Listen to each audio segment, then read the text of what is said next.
नमस्कार साथियों, स्वागत है आपका हमारे YouTube channel M of geography में। तो साथियों, फटाफट चैनल को सब्सक्राइब करें और लाइक और शेयर करना ना भूलें। ठीक है साथियों, तो चलते अपने क्लास की ओर। तो साथियों, आपने पिछली वीडियो में बात की थी कि राजस्थान की अंतर्राज्यीय व राजस्थान की अंतर्राष्ट्रीय सीमा क्या है। ठीक है साथियों, तो आज अपने बात करेंगे राजस्थान का भौतिक विभाजन के बारे में। तो साथियों, चलते हैं अपनी अपनी क्लास की ओर। तो चर्चा करते हैं राजस्थान के भौतिक विभाजन की।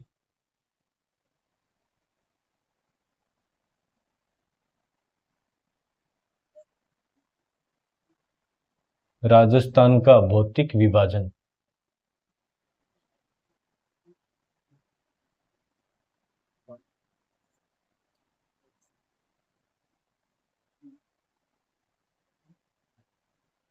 ठीक है साथियों, तो अपने चर्चा करते हैं राजस्थान की भौतिक विभाजन की कि राजस्थान को चार भागों के अंदर बांटा गया है, यानी राजस्थान को चार भौतिक प्रदेश के अंदर बांटा गया है। यानी ऊंचावच या ऊंचाई या धरातल के आधार पर राजस्थान को चार प्रमुख भागों में बांटा गया है, यानी चार प्रमुख भौतिक प्रदेशों में बांटा गया है। तो बात करते हैं राजस्थान के भौतिक प्रदेश की।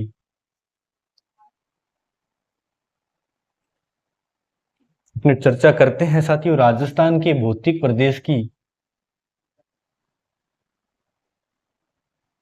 राजस्थान के भौतिक प्रदेश की। ठीक है साथियों, अपना चर्चा करेंगे आज कि राजस्थान के भौतिक प्रदेश की। ठीक है साथियों, तो सबसे पहले अपने बात करते हैं कि भौतिक प्रदेश होते क्या है। ठीक है साथियों, कि अपने को पता होना चाहिए कि अपनी बात तो करें हैं भौतिक प्रदेश की, लेकिन भौतिक प्रदेश है क्या। ठीक है साथियों, तो अपने चर्चा करते हैं भौतिक प्रदेश की। तो सबसे पहले बताएं कि भौतिक क्या होता है। भौतिक। ठीक है साथियों, कि भौतिक क्या होता है। कि भौतिक जैसे साथियों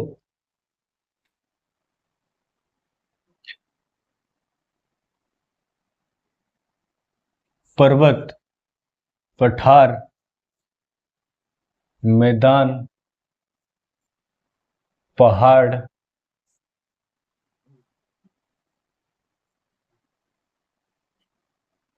खान या खनिज।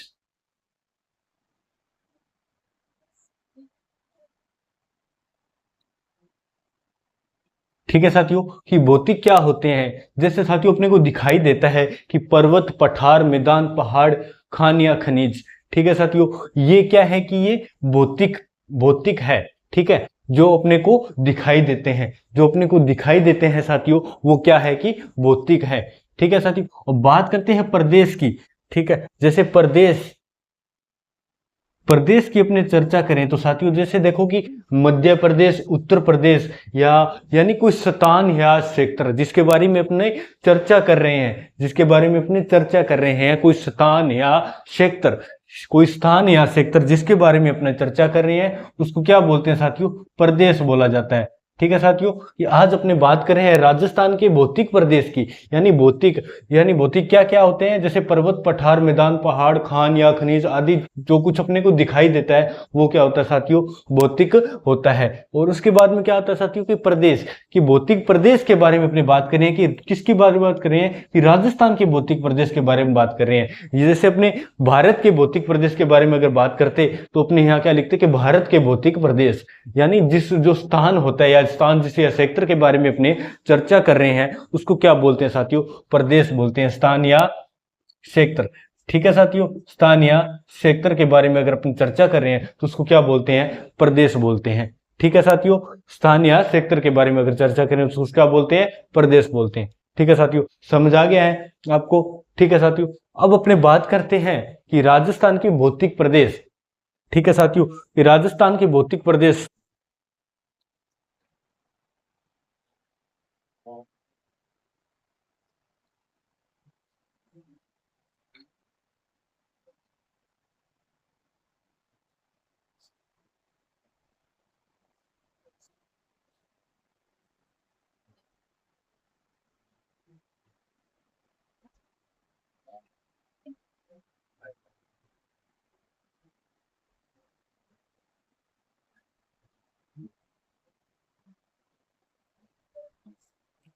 ठीक है साथियों कि राजस्थान के भौतिक प्रदेश कौन कौन से हैं, यानी राजस्थान के भौतिक स्वरूप का वर्गीकरण क्या है कि ठीक है साथियों इसके बारे में अपने चर्चा करेंगे। तो राजस्थान के भौतिक प्रदेश है उसके यानी भौतिक स्वरूप के वर्गीकरण को कितने भागों में बांटा गया साथियों, राजस्थान के भौतिक स्वरूप के वर्गीकरण को 4 भागों में बांटा गया है। तो राजस्थान के भौतिक प्रदेश 4 कौन कौन से हैं साथियों, उसके बारे में अपने चर्चा करेंगे। तो राजस्थान के जो 4 भौतिक प्रदेश है तो पहले नंबर पे कौन सा आता है साथियों, पश्चिमी मरुस्थलीय प्रदेश। कौन सा आता है साथियों, पश्चिमी मरुस्थलीय प्रदेश आता है।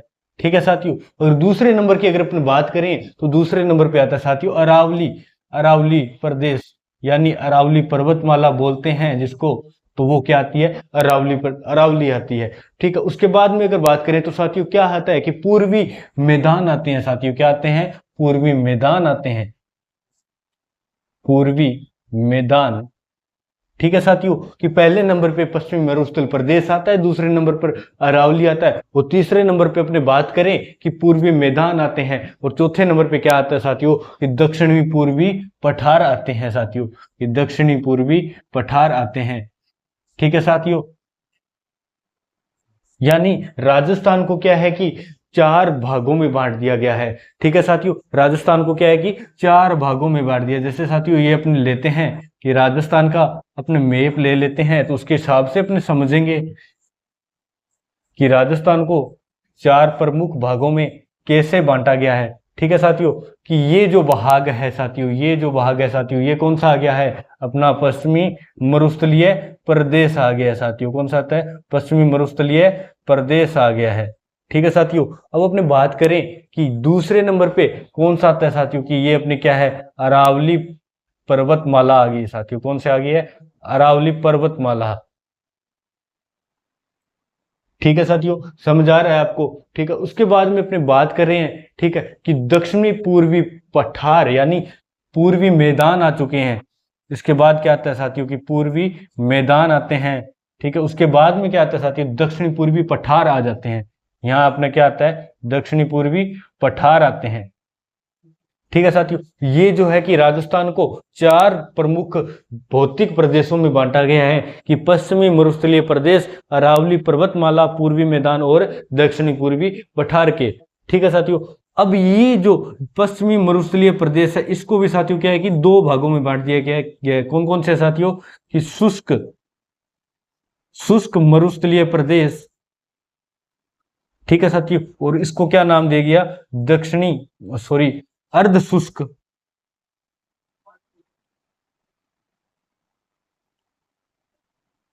अर्ध शुष्क मरुस्थलीय प्रदेश। ठीक है साथियों, अर्ध शुष्क मरुस्थलीय प्रदेश का नाम दिया गया है। ठीक है साथियों, चलते हैं आगे अपने।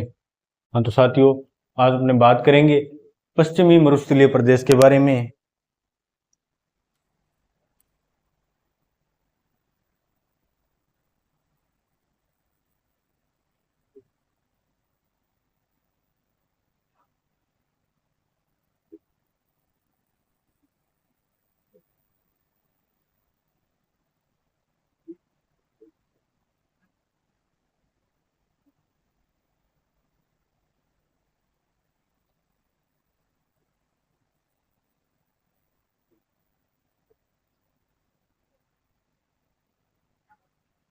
ठीक है साथियों, अपने बात करते हैं पश्चिमी मरुस्थलीय प्रदेश के बारे में। साथियों पश्चिमी मरुस्थलीय प्रदेश की जो अवस्थिति है राजस्थान के पश्चिमी में अरावली पर्वतमाला के पश्चिम में विस्तृत है। यानी देखो साथियों,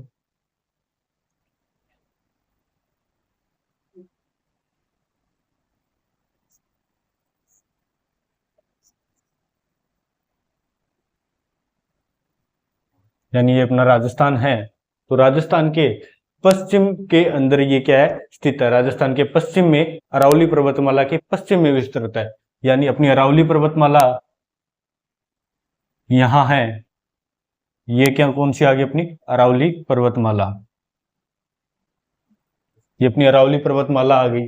ठीक है साथियों, अब इसके पश्चिम में विस्तृत है, क्या विस्तृत है, पश्चिमी मरुस्थलीय प्रदेश का विस्तृत है। यहाँ ये अपना क्या है, पश्चिमी मरुस्थलीय प्रदेश यहाँ स्थित है कि अपना पश्चिमी मरुस्थलीय प्रदेश है वो अरावली पर्वतमाला के पश्चिम में विस्तृत है। ठीक है साथियों, अब बात करते हैं इसके निर्माण की, कि राजस्थान के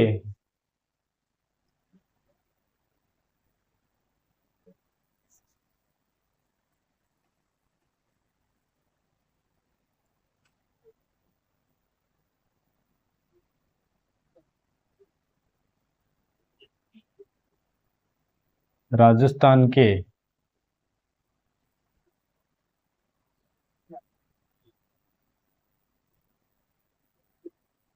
अरावली पर्वतमाला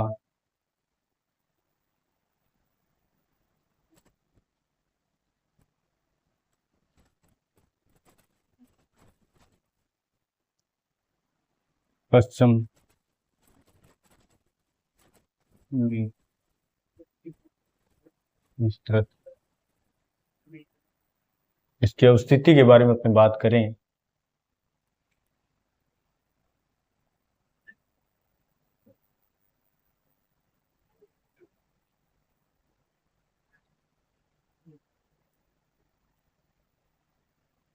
ठीक है साथियों, तो राजस्थान के अरावली पर्वतमाला के पश्चिम में विस्तृत है, राजस्थान के पश्चिम में अरावली पर्वतमाला के स्थित है। ठीक है, राजस्थान के पश्चिम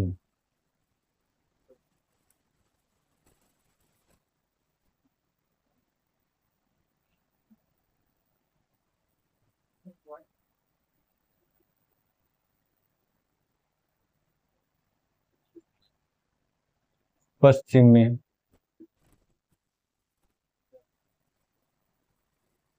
अरावली पर्वतमाला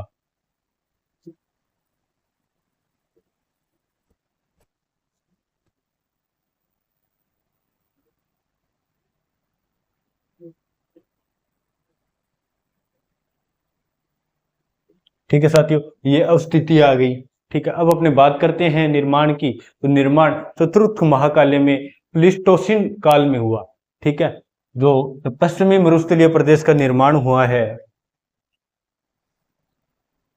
पश्चिमी मरुस्थलीय प्रदेश का जो निर्माण हुआ है साथियों, वो क्या है कि चतुर्थ महाकल्प के प्लीस्टोसिन काल में हुआ है। चतुर्थ महाकाल के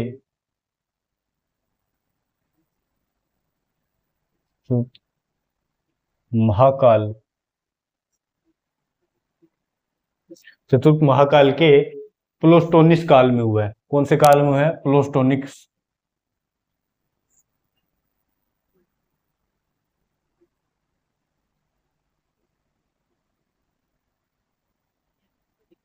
ठीक है, चतुर्थ महाकाल के प्लीस्टोसिन काल में हुआ है। कौन से काल में हुआ है?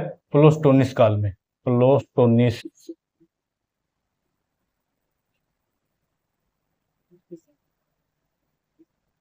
ठीक है साथियों, अवस्थिति की बात की तो राजस्थान के पश्चिम में अरावली पर्वतमाला के पश्चिम में विस्तृत है। और अगर निर्माण की अगर बात करें तो चतुर्थ महाकल्प, ठीक है साथियों, चतुर्थ महाकल्प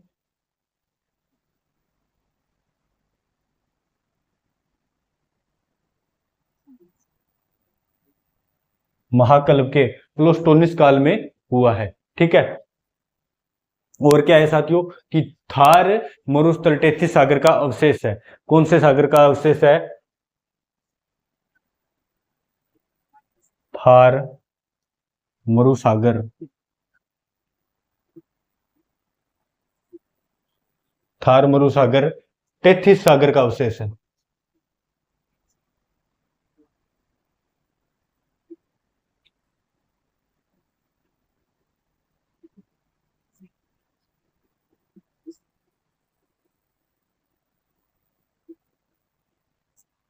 ठीक है साथियों, समझा रहा है कि अवस्थिति की अपनी बात की तो राजस्थान के पश्चिम अरावली पर्वतमाला के पश्चिम में विस्तृत है।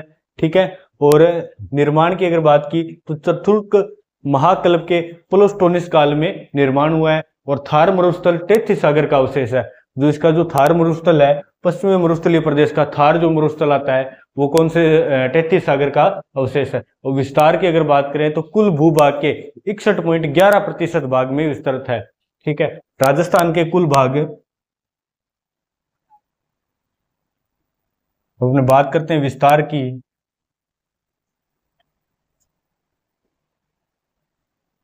कि पश्चिमी मरुस्थलीय प्रदेश का विस्तार कितना है, तो कुल भूभाग के मतलब यानी राजस्थान के कुल जितनी भूमि है, ठीक है, उसका 61.11% भाग है जो पश्चिमी मरुस्थलीय प्रदेश ने ले रखा है। ठीक है, कितना ले रखा है? 61.11%।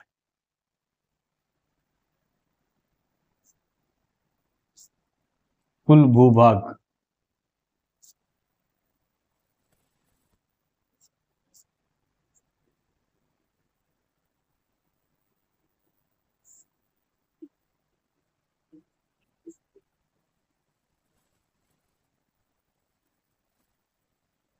ठीक है साथियों, कुल भूभाग के 61.11% भाग में विस्तृत है। और अगर लंबाई की बात करें तो लंबाई कितनी है साथियों? लंबाई है 640 किलोमीटर। लंबाई कितनी है साथियों? 640 किलोमीटर।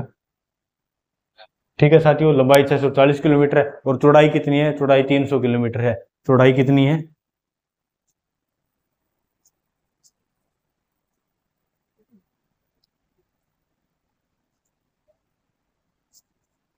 300 किलोमीटर और लंबाई 640 किलोमीटर। ठीक है साथियों, और जनसंख्या की पश्चिमी मरुस्थलीय प्रदेश के अंदर कुल जनसंख्या कितनी है? तो कुल जनसंख्या राजस्थान की कुल जनसंख्या से 40% जो जनसंख्या है वो पश्चिमी मरुस्थलीय प्रदेश में रहती है। जनसंख्या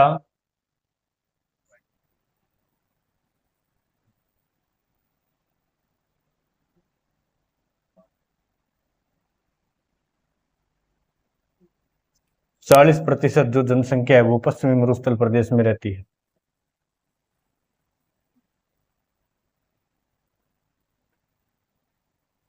ठीक है साथियों, अब स्थिति राजस्थान के पश्चिम अरावली पर्वतमाला के पश्चिम में अरावली पर्वतमाला के पश्चिम में विस्तृत है और निर्माण चतुर्क महाकल्प के प्लेस्टोनिस काल में हुआ। ठीक है साथियों, और थार मरुस्थल टेथी सागर का अवशेष है। जो पश्चिम मरुस्थलीय प्रदेश का थार मरुस्थल है वो टेथी सागर का अवशेष है। और विस्तार है तो कुल भूभाग यानी राजस्थान की कुल भूमि का 61.11% भाग में विस्तृत है। और लंबाई की बात करें तो 640 किलोमीटर लंबाई कितनी है? पश्चिमी मरुस्थलीय भाग की लंबाई कुल कितनी है? 640 किलोमीटर है। और चौड़ाई कुल कितनी है? तो चौड़ाई है साथियों 300 किलोमीटर। ठीक है साथियों, और जनसंख्या की अगर बात करें तो राजस्थान की कुल जनसंख्या की 40% भाग है, जो 40% जनसंख्या है वो पश्चिमी मरुस्थलीय प्रदेश के अंदर रहती हैं। और अब बात करते हैं जिले की, तो जिले कौन कौन से आते हैं उसके बारे में अपनी चर्चा करेंगे कि पश्चिमी मरुस्थलीय प्रदेश में कौन कौन से जिले आते हैं।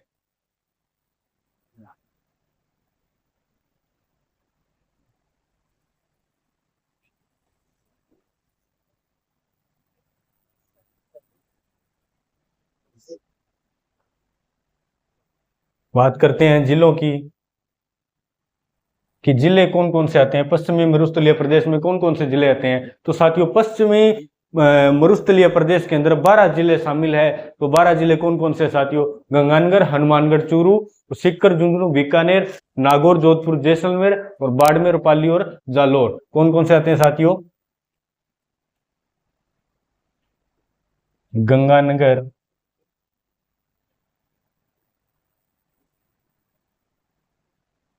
हनुमानगढ़,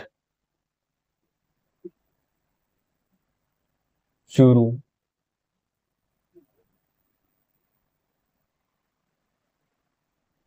बाड़मेर, जैसलमेर,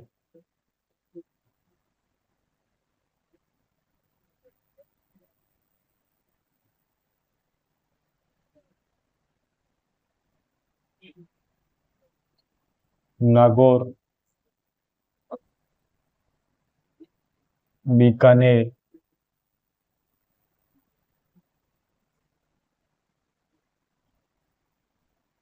पाली। ठीक है साथियों, कि कौन कौन से जिले आते हैं? गंगानगर, हनुमानगढ़, चूरू, गंगानगर, हनुमानगढ़, चूरू, बाड़मेर, बाड़मेर, जैसलमेर, नागौर, और कौन से आते हैं साथियों? बीकानेर, पाली, और कौन सा जिला आता है? जालौर। ठीक है साथियों, कितनी हो गए?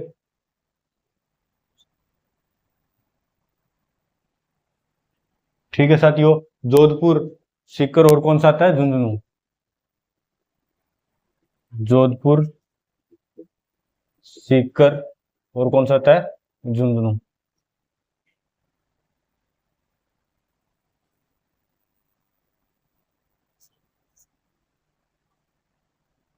ठीक है साथियों, कि कुल 12 जिले शामिल है। कुल कितने हैं, 12 जिले शामिल है।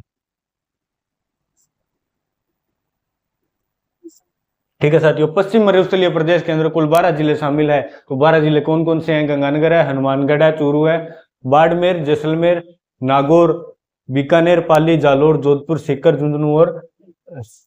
और झुंझुनू, कुल कितने हैं, 12 जिले हैं। ठीक है साथियों, अब प्रमुख नदी की बात करें कि नदी कौन सी बहती है, तो प्रमुख नदी है, ये है लूनी नदी। प्रमुख नदी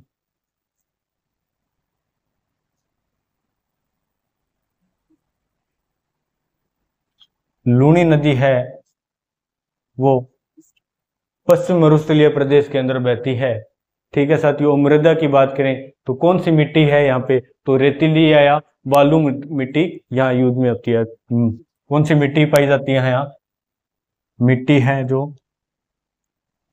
मृदा कह लो या मिट्टी,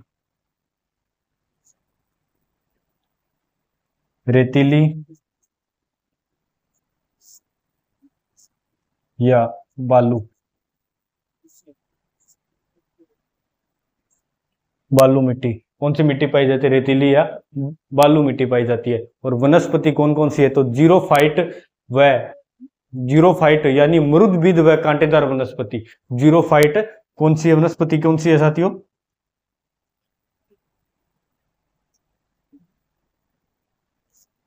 जीरोफाइट।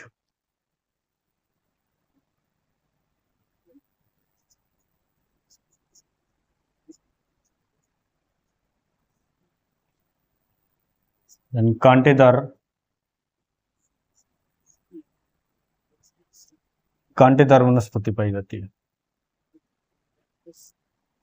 ठीक है साथियों, और प्रमुख चट्टानें कौन कौन सी हैं, तो प्रमुख चट्टानें अवसादी चट्टानें। कौन कौन सी साथियों, अवसादी चट्टानें। प्रमुख चट्टानें कौन सी, अवसादी चट्टानें हैं।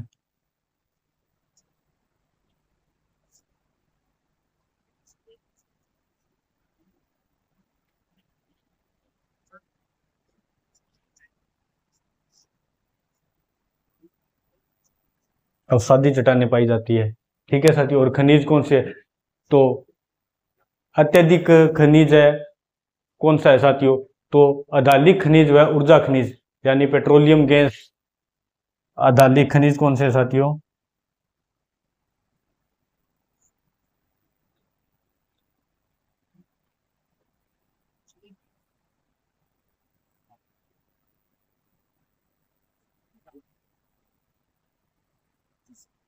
अधालिक खनिज व और कौन से आते हैं, ऊर्जा खनिज।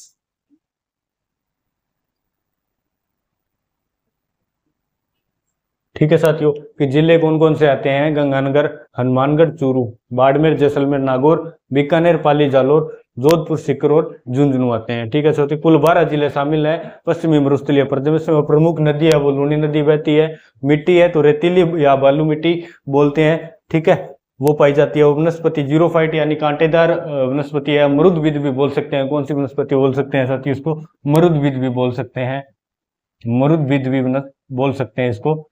ठीक है साथियों, और प्रमुख चट्टानें हैं तो कौन से साथियों, अवसादी चट्टानें हैं। ठीक है साथियों, और खनिज है वो अदालिक या अदालिक या खनिज या ऊर्जा खनिज बोल सकते हैं, जिसको पेट्रोलियम गैस यहाँ पाई जाती है। ठीक है साथियों, ठीक है साथियों, और रुक्ष क्षेत्र, पश्चिमी मरुस्थलीय प्रदेश को नाम दिया गया था रुक्ष क्षेत्र। इसको नाम दिया गया था डॉक्टर ईश्वरी प्रसाद ने। किसने दिया गया था साथियों, डॉक्टर ईश्वरी प्रसाद ने इसको नाम दिया था। डॉक्टर ईश्वरी प्रसाद ने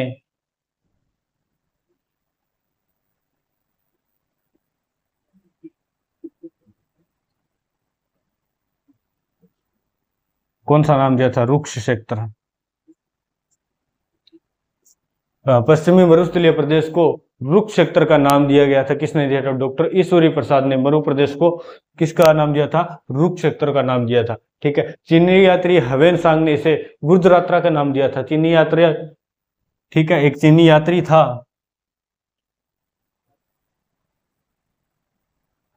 इसको एक तरफ करता हूं।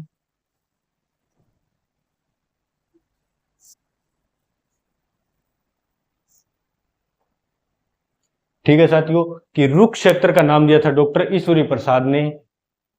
लिख देता हूं यहां पे, डॉक्टर ईश्वरी प्रसाद ने मरु क्षेत्र यानी पश्चिमी मरुस्थलीय प्रदेश को रुक्ष क्षेत्र का नाम दिया था।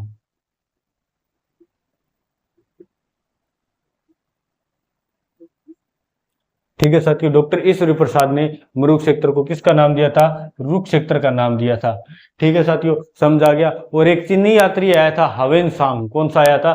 चीनी यात्री आया था हवेन सांग, जिसने इसे गुर्जरात्रा का नाम दिया था। किसका नाम दिया था? गुर्जरात्रा का नाम दिया था। कौन सा आया था? हवेन सांग आया था। चीनी यात्री कौन सा था? चीनी यात्री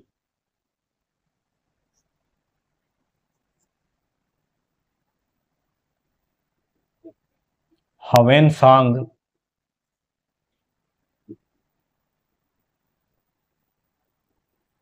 गुर्जरात्रा।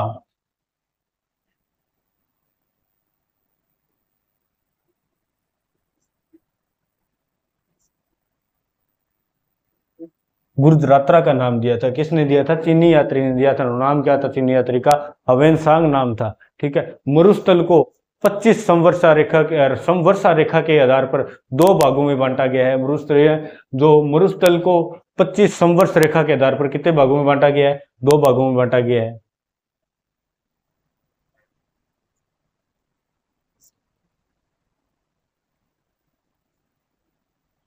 समवर्षा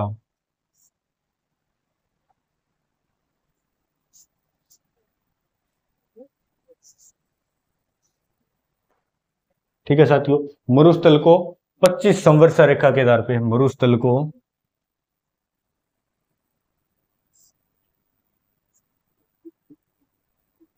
25 समवर्षा रेखा के आधार पर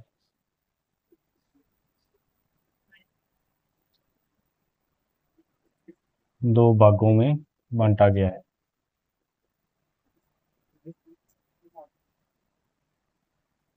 ठीक है साथियों, मरुस्थल को 25 समवर्ष रेखा के आधार पर दो भागों में बांटा गया है। तो वो साथियों कौन कौन से हैं? वो दो भाग कौन कौन से हैं?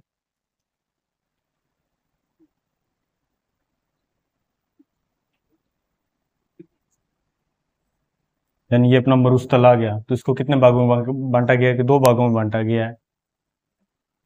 ठीक है साथियों, पहला कौन सा है? शुष्क मरुस्थल, और दूसरा कौन सा आ गया? अर्ध शुष्क मरुस्थल।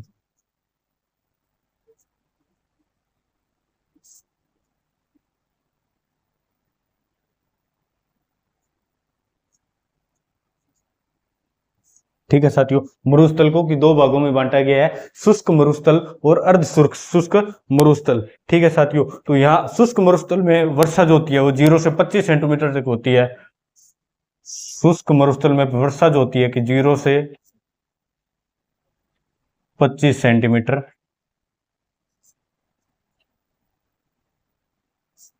वर्षा कितनी होती है? 0 से 25 सेंटीमीटर होती है। ठीक है साथियों, इसी के साथ अर्ध शुष्क में कितनी होती है? 20 से 50 सेंटीमीटर। वर्षा कितनी होती है? 20 से 50 सेंटीमीटर वर्षा होती है।